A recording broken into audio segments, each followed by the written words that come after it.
Great moments are born from great opportunity. You shouldn't have any doubt in your mind about what you're supposed to do tonight and about how you're supposed to do it. This is your time. G'day, Sivvy. How are you, buddy? G'day, Luke. Good, mate. How are you? Yeah, good. Now, Looking well, mate. Fighting fit. I wouldn't call it fit. That's why I'm with the old boys, mate. It's a good paddock over here, Good. mate. So yeah, you and I are going to catch up once a month, talk about the boys and the club, and see how things are going on the pitch and a little bit off it, and educate the fans and the old boys on what's happening. You know, with the team. So, mate, thanks for making yourself available. No problem. Pleasure. So how did you become a coach, buddy? Oh, mate, that is a good question. I'll tell you a funny story. We were down, Denny Lee, Ox and I were down at Grafton watching our sons play in the under-16 grand final. And the applications, you know, the advertisement was out for the coaches to apply. And it shut on the Monday. This was a Saturday. Application shut on the Monday. So we're standing around, Ox and I, talking a bit of shit, watching our young blokes play, having a meat pie, and Benny Muldoon walked past, right? And he just walked past. He didn't stop. Just went Sivewright, Lee, beautiful coaches, apply. Two good names. And he kept walking. I didn't think anything of it. Ox sort of obviously did. And he rang me. That was on the Saturday. He rang me on the Monday, and he said, "How about it? What do you reckon? Let's do it." And that's the in a nutshell. There's a lot more that went along that lines, but in a nutshell, that's how it started. And Benny Muldoon, mate, legend. That's a classic, mate. Although I have heard Benny's been the brains trust behind many a premiership with the Rams. Yeah, well, he's certainly a key, mate. He's one of the legends. Culturally, definitely. But I wouldn't go in for any game plans, mate. That's for sure. No, he's good for the Mad Monday. Yeah. You know that. Oh yeah. So, mate, you and Danny decided it was time to go. You went through the process. Committee said you guys were the team to go forward, and there was lots of work in the background leading into this season. Yeah, listen. Yeah, well, they had a tough year in 2019, so I sort of thought, listen, I'm a junior. And I could see all these juniors that weren't playing at the club. They were living in Lismore and playing at, Casino, Balliners, Byron. And I thought, well, that's why are they doing that? Like, Lismore's important to me and my family. So let's get them back. They're living in Lismore. Let's get them back playing for Marist Brothers. So we set about doing that. It wasn't easy, but we got it done. Yeah, we started with Mitch Krause, to tell you the truth. I met up with Mitch down at the Rouse, and I'd played with Dave, and I'd grew up with Mill. Mitch lived down the road from me when he was a young tacker, and to see him playing at Byron, which was tough.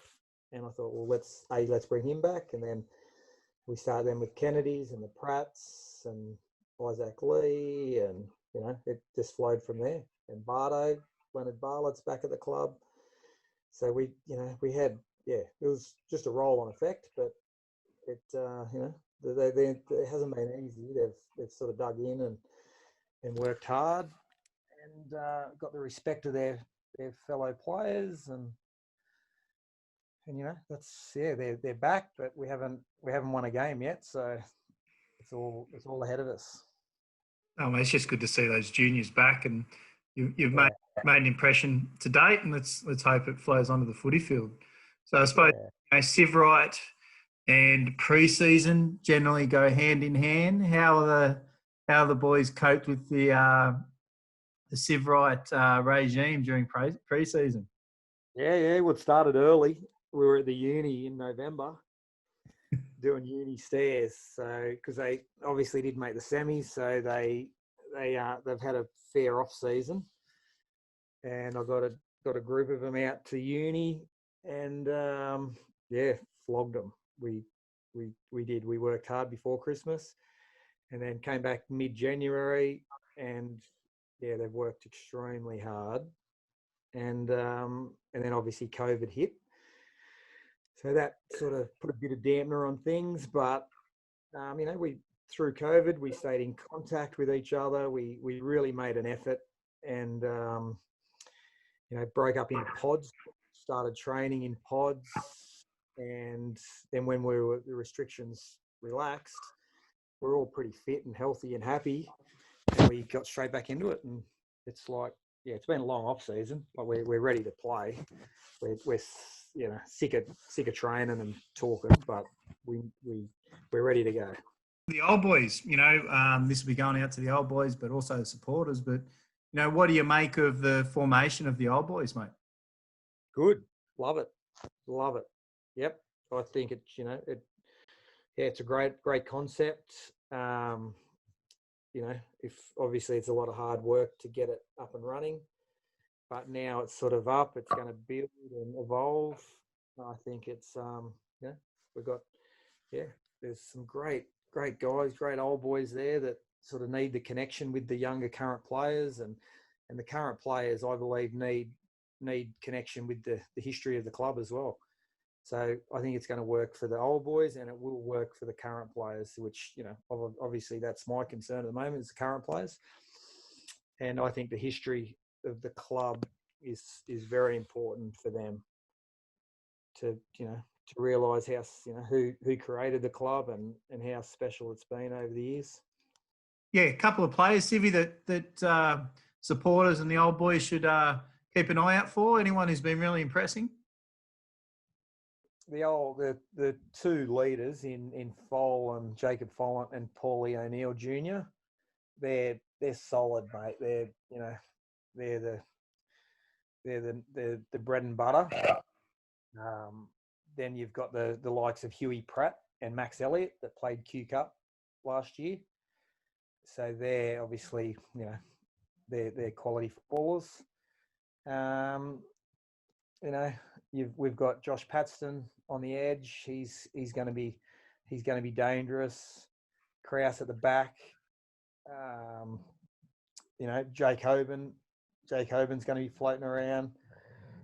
Mate, we got it's a very well balanced team, Luke. I'd hate to single anyone out, because from 1 to 17, and I totally mean that, it's a very well balanced team. We've got a bit of everything.